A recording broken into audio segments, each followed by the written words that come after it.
ప్రభునందు ప్రియ పరిశుద్ధ దేవుని కుమారులారా, దేవుని కుమార్తెలారా, యేసుక్రీస్తు ప్రస్తుత హెచ్చింపు నామంలో మీ అందరికీ వందనాలు, అలాగే దేవునికి స్తోత్రాలు.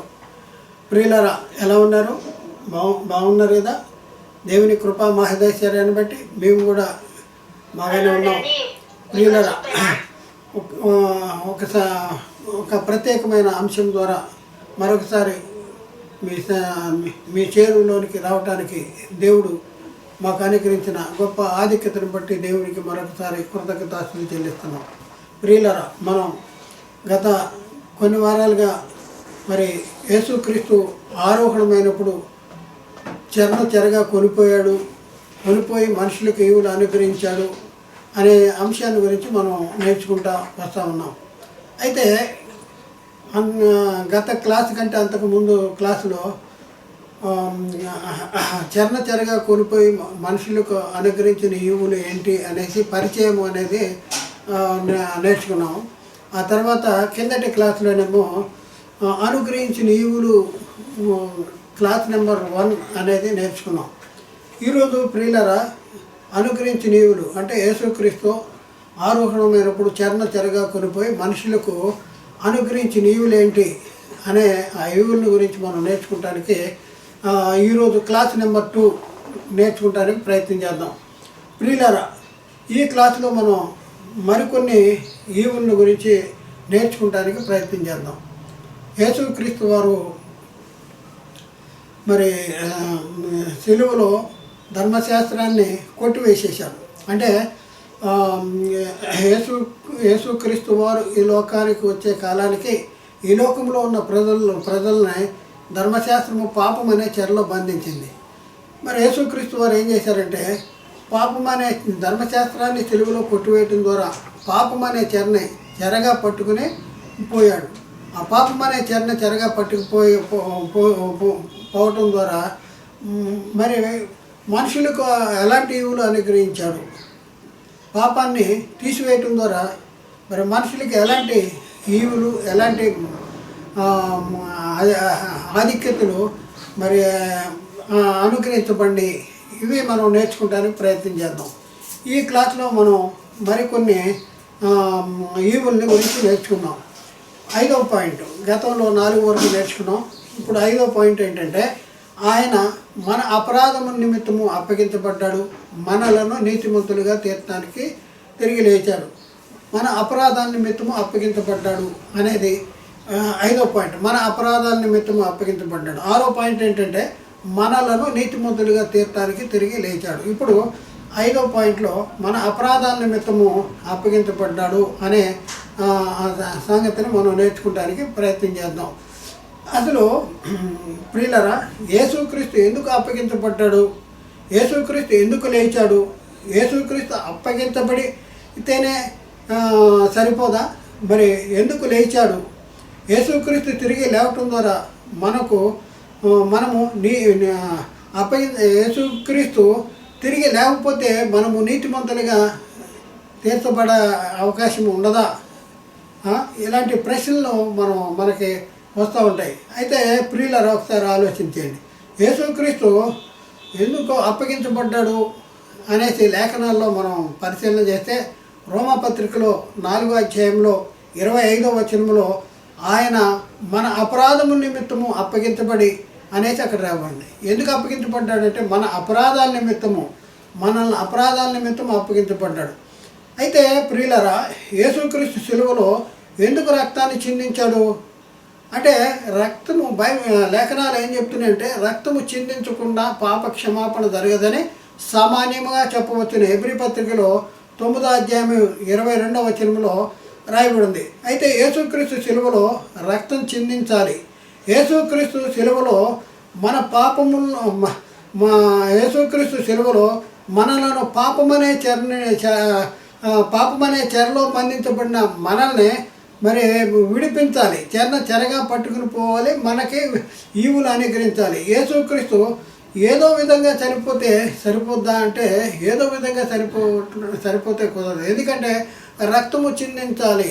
ఆ రక్తం కూడా సిలువలో సిలువ వేయబడి రక్తం చిందించి సమాధి చేయబడి తిరిగి 3వ దినాన లేపబడాలి, అంటే సిలువలో రక్తం చిందించాలి.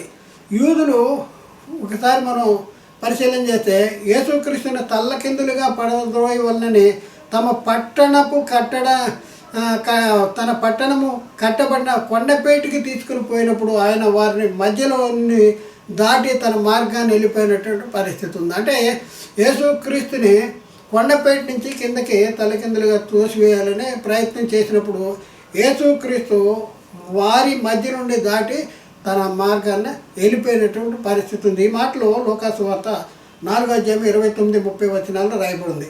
అంటే ప్రియులరా, యేసు తాను ఎలా చనిపోవాలి ఆయనకే తెలుసు. కొండపేట నుంచి కిందకి తలకిందలుగా కింద తోసివేయబడటం వలన మానవులకి పాప క్షమాపణ జరగదు. మరి రక్తం చిందించాలి. ఈ రక్తమే సిలువలో కార్చిన రక్తదాల ద్వారా పాప క్షమాపణ జరగాలి. అంటే పాప క్షమాపణ జరగాలంటే సిలువలో రక్తం చిందించాలి. యేసుక్రీస్తు తన శిష్యులతో చెప్తున్న మాట ఏంటంటే, పాముల వలె వివేకమును పావురము వలె నిష్కలంకలుగా ఉండాలి అనేసి మత్తయి సువార్త 10:16 చెప్పాడు.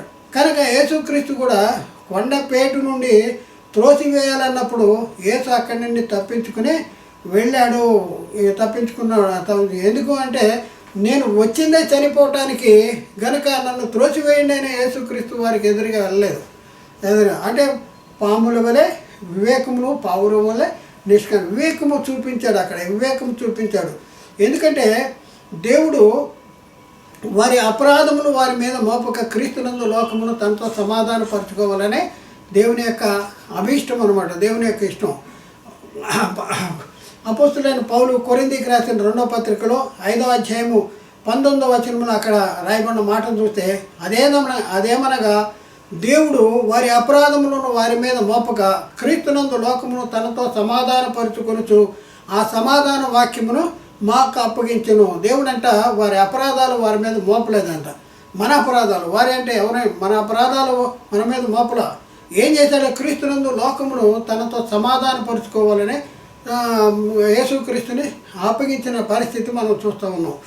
ఆ ప్రియుని యందు అంటే యేసుక్రీస్తులో ఎఫ్సీ పత్రిక 1:7 అక్కడ రాయబడింది ఏంటంటే, ఆ దేవుని మహాదైశ్వర్యమును బట్టి ఆ ప్రియునియందు ఆయన రక్తము వలన మనకు విమోచన అంట. ఆ ప్రియునియందు ఆయన రక్తము వలన మనకు విమోచన. ఎక్కడ రక్తం? సిలువ రక్తము, సిలువలో కార్చాల రక్తము. కొండపేట నుంచి కిందకు కిందకు తోసివేయబడటం ద్వారా విమోచన పాప క్షమాపణ జరగదు. అందుకని ఇక్కడ ఆ ప్రియునియందు ఆయన రక్తము వలన మనకు విమోచన అనగా మన అపరాధాలకి క్షమాపణ. చూడండి ప్రియులారా, యేసుక్రీస్తు వారు సిలువలో ధర్మశాస్త్రాన్ని కొట్టివేయటం ద్వారా ధర్మశాస్త్రము వలన పాపమనే చెరలో బంధించబడిన వారికి విడుదల అనేది జరిగింది. అంటే చెరగా కొనిపోయి మనుషులకు ఈవులు అనుగ్రహించాడు. ఏంటి ఈవులు అంటే అపరాధాల క్షమాపణ, అంటే పాప క్షమాపణ, విమోచన. మనకి విమోచన అంటాడు. విమోచన అంటే పాప క్షమాపణ అనేది జరిగింది. ప్రియులారా, ఇది గొప్ప ఈవన్నమాట, గొప్ప ఈవి. మనం చదువుతూ ఉంటాం కానీ మరి దేవుడు యేసుక్రీస్తులో మనకు అనుగ్రహించిన ఈవులు ఏంటి అనేది మనకి అర్థం కావట్లేదు. ఎంతసేపు లోక సంబంధమైనటువంటి ఈవుల కోసం, లోక సంబంధమైన వాటి కోసమే యేసుక్రీస్తుని నమ్ముకుంటున్నారు, క్రీస్తు దగ్గరికి వస్తున్నారు, అలాంటి వాటినే పొందుకోవాలని ప్రయత్నం చేస్తున్నారు. కానీ ప్రియులరా, ఆ యేసుక్రీస్తు రక్తం వలన మనకు విమోచన అంట. విమోచన ఎక్కడి నుంచి విమోచన? పాపము నుండి విమోచించబడ్డాం. పాపము నుండి అనగా ఏంటి? మన అపరాధాలకి క్షమాపణ, మన అపరాధాల క్షమాపణ. ఎఫ్సీ పత్రిక 2:4 కూడా ఆయనను దేవుడు కరుణా సంపన్నుడైండి మనము మన అపరాధముల చేత పాపముల చేత చచ్చిన వారమై ఉన్నప్పుడు సైతము మన ఎడల చూపిన మహాప్రేమ చేత మనలను క్రీస్తుతో కూడా బ్రతికించాడు. చూడండి, మనం అపరాధాల చేత పాపముల చేత చచ్చిన వారమై ఉన్నప్పుడు సైతం ఎప్పుడు మనం ప్రేమించాడు? ఎప్పుడు యేసుక్రీస్తుని ఈ లోకాన్ని పంపించాడంటే మనము నీతిమంతులమని కాదు, అనీతిమంతుల కోసం నీతిమంతుడైన క్రీస్తును మన కోసం అప్పగించినటువంటి పరిస్థితి. ఎందుకు అంటే మన అపరాధముల చేత పాపముల చేత చచ్చిన ఉన్న మనల్ని బ్రతికించడానికి. ఈ చావటం ఏంటి? శరీర సంబంధమైన చావటం కాదు, ఆత్మ సంబంధంగా చనిపోయాం. అంటే దేవునికి మనకి మధ్యలో పాపం అడ్డుంది. మరి ఆత్మ సంబంధంగా చనిపోయాను, జీవిస్తున్నామని పేరు మాత్రంగా మృతులుగా ఉన్నారు. ఆత్మ సంబంధంగా చనిపోయినటువంటి మనల్ని, మనమై ఉన్న ఆత్మని బ్రతికించాడంట. అంటే తిరిగి దేవునితో సమాధాన స్థితి కల్పించటం, పాపాన్ని తీసివేయటం, దేవునికి మనకి మధ్యలో ఉన్న పాపాన్ని తీసివేయటం. ఎప్పుడు జరిగింది? యేసుక్రీస్తు సిలువలో జరిగింది. ఎఫ్సీ పత్రిక 2:1 అక్కడ రాయబడిన మాటను మనం పరిశీలన చేస్తే, మీరు అపరాధముల చేతను పాపముల చేతను చచ్చిన వారేండుగా ఆయన క్రీస్తులో మిమ్మల్ని బ్రతికించాడు. మీరు చచ్చిన వారుగా ఉన్నారు, ఆయన బ్రతికించాడు. చచ్చిన వారుగా ఉన్నారు. ఎలా చచ్చిన వారు? దేని విషయంలో చచ్చిన వారు? ఆత్మ సంబంధమైనటువంటి విషయంలో చచ్చినవారు, ఆత్మ విషయంలో చచ్చినవారు, శరీర విషయంలో చచ్చినవారు కాదు. మరి అలాంటి వారిని చచ్చిన వారేండుగా ఆయన క్రీస్తులో మిమ్మల్ని బ్రతికించాడు. ఎక్కడ బ్రతికించాడు? శిలువలో బ్రతికించాడు. శిలువలో కార్చిన రక్తధారల ద్వారా బ్రతికించాడు. కొలస్సీ పత్రిక 2:13-15 మనం చదివితే, మరియు అపరాధముల వలనను శరీరమందు సున్నతి పొందక ఉండటం వలనను మీరు మృతులై ఉండగా అంటే శరీర సంబంధంగా చనిపోయారా అంటే కాదు, శరీర సంబంధంగా చనిపోయినది కాదు. దేవుడు వ్రాతరూపకమైన ఆజ్ఞల వల్ల మన మీద రుణముగాను మనకు విరోధముగాను ఉండిన పత్రమును మేకులతో సిలువకు కొట్టి దాని మీద ఉన్న చేవ్రాతను తుడిచివేసి మనకు అడ్డముగా లేకుండా ఎత్తివేసి మన అపరాధములన్నింటినీ క్షమించనంటాడు. అంటే మన అపరాధాలు ఎప్పుడు క్షమించబడతాయి అనేసి మనం ఆలోచన చేస్తే, వ్రాతరూపకమైన ఆజ్ఞల వలన మన మీద రుణముగాను మనకు విరోధముగా ఉండిన పత్రమును అంటే ధర్మశాస్త్రాన్ని ఎక్కడ కొట్టేశాడు? సిలువలో మేకులతో కొట్టి దాని మీద ఉన్న చేవ్రాతను తుడిచివేసి మనకు అడ్డం లేకుండా దాన్ని ఎత్తివేయటం ద్వారా ఏం జరిగింది? మన అపరాధాలన్నీ క్షమించాడు. క్షమించి ఏం చేశాడంటే ఆయనతో కూడా 15 ఆయనతో కూడా మిమ్మల్ని జీవింపజేసాను. ఆయనతో కూడా మిమ్మల్ని జీవింపజేసాను. అపరాధాలు క్షమించటం, ఆయనతో కూడా జీవింపజేయటం, ఇది గొప్ప ఈవి అనుగ్రహించిన ఈవులు. బైబిల్లో మరి ధర్మశాస్త్రం వల్ల పాపం అనే చెరగా పట్టుకొని పోవటం ద్వారా బైబిల్లో మనకు అనుగ్రహించిన ఈవులు ఉన్నాయి. మరి వాటిని మనం ఎంతవరకు గుర్తించగలుగుతున్నాం, ఎంతవరకు దాన్ని పరిశీలించగలుగుతున్నాం, ఎంతవరకు అర్థమవుతున్నాయి మనకి, ఇది మనం ఆలోచించుకోవాలి. నెక్స్ట్ పాయింట్ ఏంటంటే 6వ పాయింట్ ఏంటంటే నీతిమంతులుగా తీర్చబడి ఉన్నాము. మనం నీతిమంతులుగా తీర్చబడి ఉన్నాం. ఇందాక మన అపరాధాల నిమిత్తము మన అపరాధాల నిమిత్తము అప్పగించబడ్డాడు. ఆయన ఎందుకు లేచాడంటే నీతిమంతులుగా తీర్చడానికి లేచాడు. అంటే యేసుక్రీస్తులో మనకి దేవుడు అనుగ్రహించిన ఇవి ఏంటంటే నీతిమంతులుగా తీర్చబడటం. ధర్మశాస్త్రం వల్ల పాపం అనే చెరలో బంధించబడిన వారిని విడిపించడానికి ఆయన ధర్మశాస్త్రాన్ని కొట్టివేయడం ద్వారా మనకు అనుగ్రహించిన ఈవుల్లో ఒకటి ఏంటంటే మనల్ని నీతిమంతులుగా తీర్చాడు. ఆయన అప్పగించబడి తిరిగి లేవడం ద్వారా మనం నీతిమంతులుగా తీర్చబడ్డాం. రోమపత్రిక 4:25 మనం చూస్తే, ఆయన మన అపరాధముల నిమిత్తం అప్పగించబడ్డాడు, మనము నీతిమంతులుగా తీర్చబడికి ఆయన లేపబడెను. ప్రియులారా, ఒకసారి ఆలోచించి యేసుక్రీస్తు ఎందుకు లేచాడు? యేసుక్రీస్తు లేకపోతే మనకి ఏం జరిగి ఉండేది? ఇది మనం తెలుసుకోవాల్సిన అవసరం ఉంది. క్రీస్తు లేపబడనే మీ విశ్వాసము వ్యర్థమే అనేసి పౌలు చెప్తున్నాడు. మీరు ఇంకనూ పాపములో ఉన్నారు అనేసి పౌలు చెప్తున్నాడు. అంతేకాదు క్రీస్తునందు నిద్రించిన వారు కూడా నశించిరి అనేసి పౌలు చెప్తున్నాడు. ఎక్కడ చెప్తున్నాడో మనం చూద్దాం. అపోస్తలుడైన పౌలు కొరింథీకి రాసిన మొదటి పత్రిక 15 12-19 మనం చూద్దాం. క్రీస్తు మృతులలో నుండి లేపబడి ఉన్నాడని ప్రకటించుతుండగా మీలో కొందరు మృతుల పునరుద్ధానం లేదని ఎట్లు చెప్పుతున్నారు? మృతుల పునరుద్ధానం లేని క్రీస్తు లేపబడలేదు, మరియు క్రీస్తు లేపబడనే మేము చేయు ప్రకటన వ్యర్థమే. దేవుడు క్రీస్తుని లేపనని ఆయన్ను గురించి మేము సాక్ష్యము చెప్పుతున్నాము కదా. మృతులు లేపబడనే దేవుడు ఆయన్ను లేపలేదు కనుక మేము దేవుని విషయమే అబద్ధ సాక్షులుగా అగపడుతున్నాము అని చెప్పేసి 16వ చూద్దాం. ప్రియుల, మృతులు లేపబడని క్రీస్తు కూడా లేపబడలేదు అంటాడు. మృతులు ఆ రోజుల్లో యేసుక్రీస్తును గురించినటువంటి సువార్త ప్రకటన చేస్తున్నారు. అపోస్తులు దేని గురించి ప్రకటన చేశారంటే క్రీస్తు పునరుద్ధాన సాక్షులు అపోస్తులు.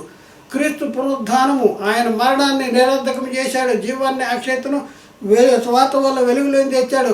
క్రీస్తు యేసు క్రీస్తుని మరణము బంధించబడి ఉండలేదు, దేవుడు క్రీస్తుని మృతుల్లోనే లేపాడు అనేసి మృతుల పునరుద్ధానాన్ని గురించి అపోస్తులు ప్రకటించేటటువంటి పరిస్థితుల్లో మృతుల పునరుద్ధానం లేదని మరి వాదించేటటువంటి వాళ్ళు, చెప్పేటటువంటి వాళ్ళు అనేక మంది ఉంటే వాళ్ళ విషయంలో పౌలు గారు చెప్తా ఉన్నాడు, మృతులు లేపబడిన క్రీస్తు లేపబడలేదు, క్రీస్తు లేపబడని మీ విశ్వాసం వ్యర్థమే, మీరింకను పాపంలోనే ఉన్నారు. అంతేకాదు క్రీస్తునందు నిద్రించిన వారును నశించిరి అంటాడు. క్రీస్తునందు చూడండి, మృతులు లేపబడని క్రీస్తు లేపబడలేదు అంటాడు. క్రీస్తు లేపబడిపోతే ఏం జరుగుతుంది? మీరింకను పాపంలో ఉంటారు. యేసుక్రీస్తు ఎందుకు లేపబడ్డాడు? మనల్ని నీతిమంతులుగా తీర్చడానికి లేపబడ్డాడు. ఆయన లేకపోతే మనం ఇంకా పాపంలోనే ఉంటాము.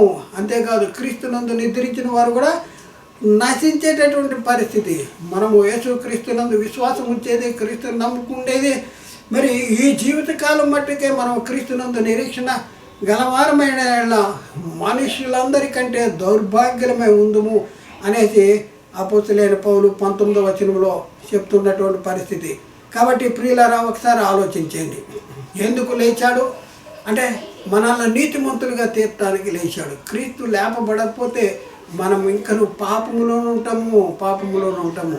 అపోస్తలుల కార్యాలు 13వ అధ్యాయంలో 39వ వచనంలో మరి అక్కడ చూస్తే, మీరు మోషే ధర్మశాస్త్రం వల్ల ఏ విషయంలో నీతిమంతులుగా తీర్చబడలేకపోతారో ఆ విషయములన్నింటిలోనూ విశ్వసించు ప్రతివాడును ఈయన వలన నీతిమంతులుగా తీర్చబడి ఉన్నారని మీకు తెలియనుగాక అంటాడు. మోషే ధర్మశాస్త్రం వల్ల ఏ విషయంలో నీతిమంతులుగా తీర్చబడలేకపోతున్నారో ఆ విషయాలన్నింటిలో కూడా ఇదిగో ఈయన వలన, యేసుక్రీస్తు వలన, క్రీస్తు సెలవులోనే, క్రీస్తు సెలవుల కార్చిన రక్తం ద్వారానే, ఈయన వలననే విశ్వసించు ప్రతివాడు నీతిమంతుడిగా తీర్చబడేటటువంటి పరిస్థితి మీకు తెలుసుకోవాలి, మీకు తెలియనుగాక అన్నాడు. హెబ్రీ పత్రిక 10వ అధ్యాయము 12వ వచనంలో చూస్తే, ఈయనైతే పాపము నిమిత్తము సదాకాలం నుంచి ఒక్క బలిని అర్పించాడు. చూడండి, ఒక్క బలి. ఏ బలి? తను తానే అర్పించుకున్నాడు.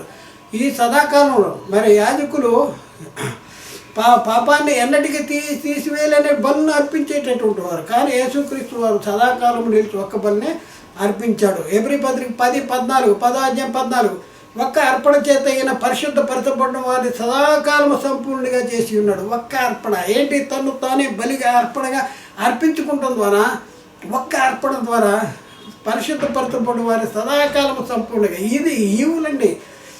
ధర్మశాస్త్రం వల్ల పాపం అనే చెరలో బంధించబడి ఉన్నవారిని, మరి ఉన్నటువంటి వారిని ఆ పాపం అనే చెరనే ఈ సెలవులో యేసుక్రీస్తు వారు కాచిన రక్తదారుల ద్వారా పాపమనే చెరని చెరగా కొనిపోవటం ద్వారా మనకు వచ్చిన ఈవులండి ఇవి. ఈ ఈవులు చూడండి, ఒక్క అర్పణ చేత ఈయన పరిశుద్ధపరచబడి వారిని సదాకాలం సంపూర్ణంగా చేసి ఉన్నాడు. హెబ్రీ పత్రికలో మనం చూస్తే 9వ అధ్యాయం 28వ వచనంలో, అలాగుననే క్రీస్తు అనేకుల పాపములను భరించుటకు ఒక్కసారి అర్పింపబడి తన కొరకు కనిపెట్టుకుని ఉండి వారి రక్షణ నిమిత్తము పాపము లేకుండా రెండవసారి ప్రత్యక్షమగును. ఇక్కడ ఏమని రాయమంది? అలాగున్న క్రీస్తు కూడా అనేక పాపములను భరించడానికి ఒక్కసారి అర్పించుకున్నాడు. అనేక పాపాలను భరించడానికి చూడండి అర్పించుకున్నాడు, సెలవులో అర్పించుకున్నాడు. అంటే సెలవులో రక్తాన్ని చిందించడం ద్వారా, సెలవులో కాచిన రక్తదానాల ద్వారా మరి ఏం జరిగిందంటే, ధర్మశాస్త్రము సెలవులో కొట్టివేసేసాడు. కొట్టివేసి ఆయన కార్చిన రక్తదానాల ద్వారా మన అపరాధాలన్నీ క్షమించబడి మనం నీతిమంతులుగా తీర్చబడ్డాం. మన అపరాధాల మీద అప్పగించబడ్డాడు. మన నీతిమంతుడిగా తీర్చడానికి తిరిగి లేచాడు. హెబ్రీ పత్రిక 10వ అధ్యాయం 10వ వచనంలో, యేసుక్రీస్తు యొక్క శరీరము ఒక్కసారి అర్పింపబడుట చేత ఆ చిత్తమును బట్టి మనము పరిశుద్ధపరచబడి ఉన్నాము. యేసుక్రీస్తు యొక్క శరీరము ఒక్కసారి అర్పించబడుట చేత ఆ చిత్తాన్ని దేవుని యొక్క చిత్తాన్ని బట్టి, దేవుని యొక్క సంకల్పాన్ని బట్టి, దేవుని యొక్క ఏర్పాటుని బట్టి, దేవుడు అబ్రాహాము చేసిన వాగ్దానాన్ని బట్టి, ఆ చిత్తమును బట్టి మనము పరిశుద్ధపరచబడి ఉన్నాము. రోమపత్రిక 3వ అధ్యాయం 24వ వచనంలో, కాబట్టి నమ్మువారు ఆయన కృపచేతనే క్రీస్తు యేసునందలి విమోచన ద్వారా ఉచితంగా నీతిమంతులుగా కృపచేతనే ఉచితంగా నీతిమంతులుగా తీర్చబడుతున్నారు. నమ్మువారు క్రీస్తు యేసునందలి విమోచనము ద్వారా ఉచితముగా నీతిమంతులుగా తీర్చబడుతున్నారు. రోమపత్రిక 5వ అధ్యాయం 9వ వచనం, కాబట్టి ఆయన రక్తము వలన ఇప్పుడు నీతిమంతులుగా తీర్చబడి మరింత నిశ్చయముగా ఆయన ద్వారా ఉగ్రత నుండి రక్షించబడదుము, ఉగ్రత నుండి రక్షించబడతాం. చూడండి, ఆయన రక్తము వలన ఎక్కడ చూడండి, ఆయన రక్తము సిలువ, రక్తము సిలువ, రక్తము, సిలువలో రక్తం కార్చాడు, సిలువలో ధర్మశాస్త్రాన్ని కొట్టివేశాడు, పాపానికి బలమైన ధర్మశాస్త్రాన్ని సిలువలో కొట్టేశాడు. పాపం ధర్మశాస్త్రం వల్ల పాపం అనే చెరలో బంధించబడిన వారిని విడిపించడానికి ఆయన కూడా సిలువలో మరి రక్తాన్ని చిందించి ఆ ధర్మశాస్త్రాన్ని కొట్టివేసేటువంటి పరిస్థితి. తీతు పత్రిక 3వ అధ్యాయం 6వ వచనంలో మనం ఆయన కృప వలన నీతిమంతులుగా తీర్చబడి అంటాడు. కృప వలన నీతిమంతులుగా తీర్చబడేటటువంటి పరిస్థితి. యోహాను రాసిన మొదటి పత్రికలో 2వ అధ్యాయం 29వ వచనంలో ఆయన నీతిమంతుడని మీరు ఎరిగి ఉన్న యెడల నీతిని జరిగించు ప్రతివాడు ఆయన మూలంగా పుట్టి ఉన్నాడని ఎరుగుదమంటాడు. కాబట్టి ప్రియులారా, ఇప్పుడున్న మన పరిస్థితుల్లో మనం ఏం చేయాలంటే మనము నీతిని జరిగించాలి. యేసుక్రీస్తు నీతిని జరిగించాడు, దేవుని చిత్తాన్ని జరిగించాడు, ఈ లోకానికి వచ్చాడు, శ్రమ పడ్డాడు, సిలువ మరణాన్ని పొందాడు, సిలువలో రక్తాన్ని చిందించాడు, సిలువలో మరి మనకు విరోధంగా మనకు అడ్డంగా ఉన్నటువంటి ఆ ధర్మశాస్త్రాన్ని మేకులతో సిలువ కొట్టేశాడు, మనకు అడ్డం లేకుండా దాన్ని ఎత్తివేశాడు, మన అపరాధాలన్నీ క్షమించేశాడు. కాబట్టి ఇవన్నీ కూడా ప్రియులారా గొప్ప ఈవులు. పాపము ధర్మశాస్త్రం వల్ల పాపం అనే చెరలో బంధించబడిన వారిని విమోచించడానికి సిలువలో ధర్మశాస్త్రాన్ని కొట్టివేయడం ద్వారా మనకు అనుగ్రహించబడినటువంటి ఈవుల గురించి మనం బైబిల్ చదువుతున్నాం కానీ మనకు అర్థం కావట్లా. యోహాను రాసిన మొదటి పత్రిక 3వ అధ్యాయం 7వ వచనంలో చిన్నపిల్లలారా ఎవరిని మిమ్మల్ని మోసపరచనీయకుడి, ఆయన నీతిమంతుడే అన్నట్టు నీతిని జరిగించే ప్రతివాడు నీతిమంతుడు. అలాగే గల్తీ పత్రిక 3వ అధ్యాయం 8వ వచనంలో దేవుడు విశ్వాసం మూలముగా అన్ని జనులను నీతిమంతులుగా తీర్చిన లేఖనము ముందుగా చూచి నీ యందు అన్ని జనులందరూ ఆశీర్వదించబడతారని అబ్రహాముకు ముందుగా సువార్త, నీ యందు అన్ని జనులందరూ ఆశీర్వదించబడతారని అబ్రహాముకు ముందుగా సువార్త ప్రకటించినటువంటి పరిస్థితి మనం చూస్తున్నాం. కాబట్టి ప్రియులారా ఒకసారి ఆలోచించండి. రోమపత్రిక 5:1 ప్రకారం చూస్తే కాబట్టి విశ్వాస మూలముగా మనం నీతిమంతులుగా తీర్చబడినట్లు ప్రభు అయిన యేసుక్రీస్తు ద్వారా దేవునితో సమాధానపడవలసిన అవసరం ఉంది.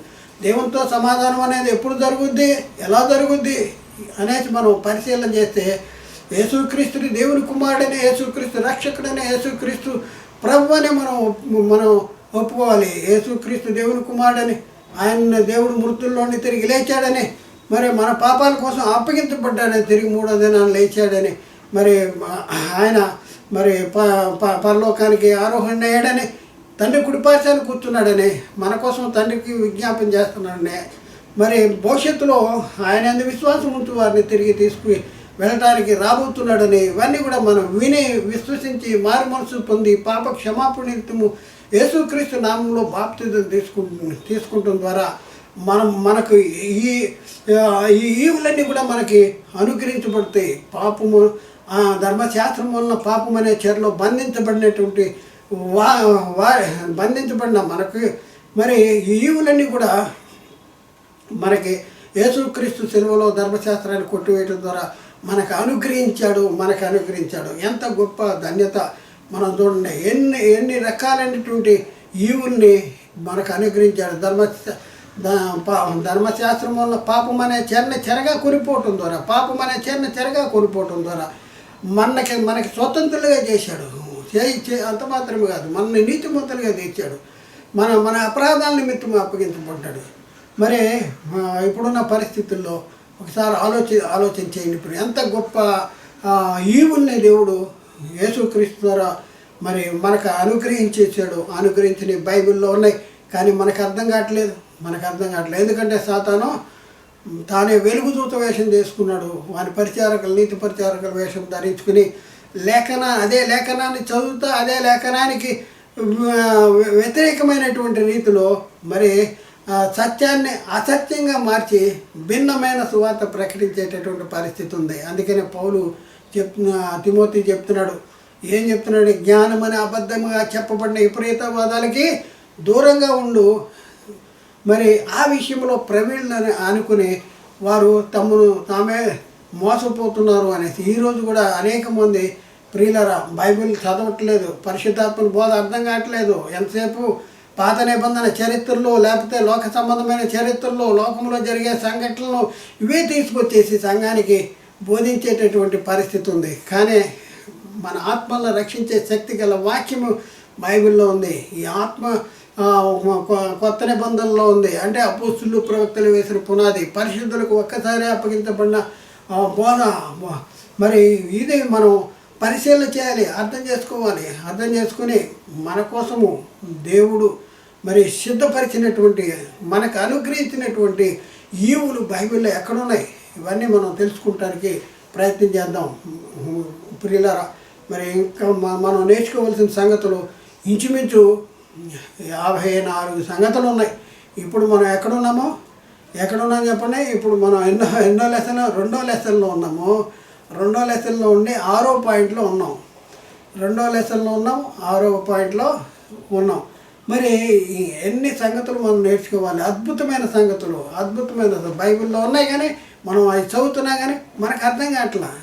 ఎందుకంటే అవిశ్వాసులైన మనోనేత్రాలకి యుగ సంబంధమైన దేవత గుడ్డితనం కలిగజేశాడు. కానీ మరి అవి మనకు అర్థం కావట్లా. మరి ముఖ్యంగా ఏంటంటే మన జన్మే సరైనది కాదు, ఆత్మ మూలంగా జన్మించాలి. యేసుక్రీస్తు నామంలో బాప్తిజం తీసుకుంటే ఆత్మ మూలంగా జన్మించేటటువంటి పరిస్థితి ఉంది. మరి యేసుక్రీస్తులో బాప్తిజం తీసుకుంటే క్రీస్తుని ధరించుకుంటాం, క్రీస్తుని పోలి నడుచుకుంటాం, క్రీస్తు స్వరూపం కలిగి ఉంటాం.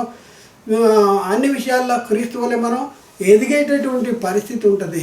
క్రీస్తు స్వరూపము మన ఎందు ఏర్పడేటటువంటి పరిస్థితి ఉంటుంది. అప్పుడు మాత్రమే ఆ లేఖనాలు మనకు అర్థమవుతాయి. కాబట్టి ఆలోచన చేయండి, అర్థం చేసుకోండి, సత్యాన్ని గ్రహించండి. యేసుక్రీస్తు ఆయన మన పాపముల నిమిత్తమే అప్పగించబడ్డాడు, మనల్ని నీతిమంతులుగా తీర్చడానికి తిరిగి లేచాడు.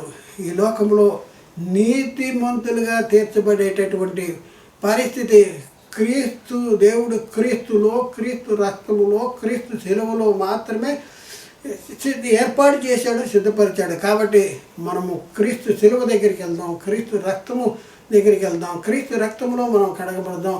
పాప క్షమాపణ, రక్షణ, నిత్యజీవము, మహిమ, కృప, పరిశుద్ధత, విమోచన ఇవన్నీ కూడా మనం పొందుకుంటానికి ప్రయత్నం చేద్దాం. దేవుడు మాట్లాడిన ప్రతి మాట ప్రతి ఒక్క హృదయంలో నీరుగట్టి ఫలం చేయనుగాక. ఆమేన్.